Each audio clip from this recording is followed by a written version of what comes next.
আমরা কি এদেশ আমাদের নাকি এদেশের রোহিঙ্গা? আমরা ওই রোহিঙ্গা হিসেবে তো এদেশে সামাজিকভাবে চলতে আছে।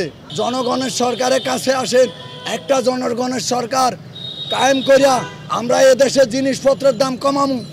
কিসের মিথ্যা আশ্রয় দেন আমাদেরকে? এই প্রতিশ্রুতি দিয়া কোটি কোটি মানুষ না খাওয়াইয়া মারতে আছে। এগুলা চাইছি আমরা? আমরা কি এদেশ আমাদের নাকি এদেশের রোহিঙ্গা? আমরা ওই রোহিঙ্গা হিসেবে তো এদেশে সামাজিকভাবে চলতে আছে।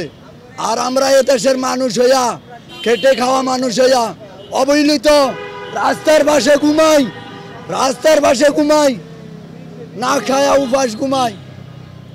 2 দিন 3 দিনও সংসারে টাকা দিতে পারি না। স্ত্রী বলে তুমি টাকা দাও না কা?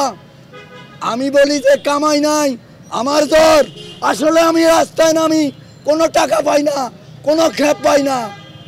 আমি মিথ্যার আশ্রয় নিতেছি আমার সংসারের উপর। কেন এগুলো হচ্ছে? যে সরকারে আসে আমাদেরকে বিক্রি করে আসে, যে সরকারে আসে আমাদের মাথা বিক্রি করে।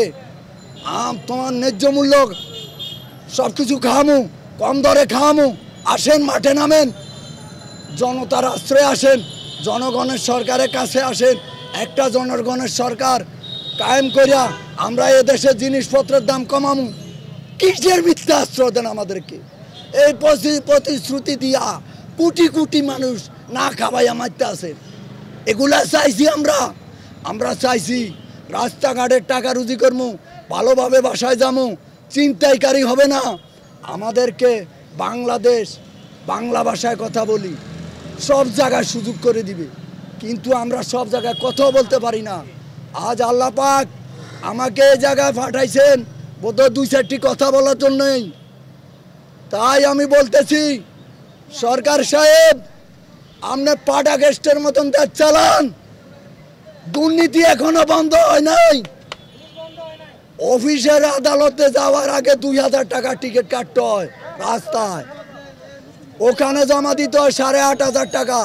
এটা দেখছি পল্টন মেডিকেল অফিসের সামনে। আর নাহলে বারবার ঘুরতে হয় সিরিয়ালের জন্য। এই অবস্থা কা? গোপনে গোপনে খবর নেন দুর্নীতি হচ্ছে নাকি বন্ধ হলো, গোপনে গোপনে খবর নেন, বাজার মনিটরিং করেন। যে আলু পেঁয়াজ আমি অফিসার গেলে 150 টাকা, অন্য লোক গেলে 250 টাকা হয় কেন? এগুলা খবর নেন। কি বলবো, আমার 6-7 জন লোক খাওয়াইয়া, আমি তো জন্ম পদ্ধতি করি না যে 2 জন বা 1 জন। আমি তো ওই দিকে যাই নাই, মূর্খ মানুষ, ছেলে সন্তান বেশি নিছি, আল্লাহ দিছে, আল্লাহরে ভয় করিয়া।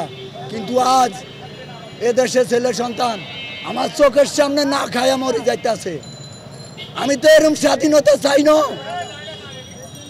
আমি তো স্বাধীনতা চেয়েছি, পেট ভরে ভাত খাবো, সুস্থভাবে কাজ করব, সময় মতো বাসায় যাব। কোনোটাই তো হইতেছে না আমার কপালে দুর্ভাগ্য। আর আগের মতন অটো গ্রামে চালান, অটোতে মানুষ অ্যাক্সিডেন্ট হয়, অটোতে ঝুঁকি।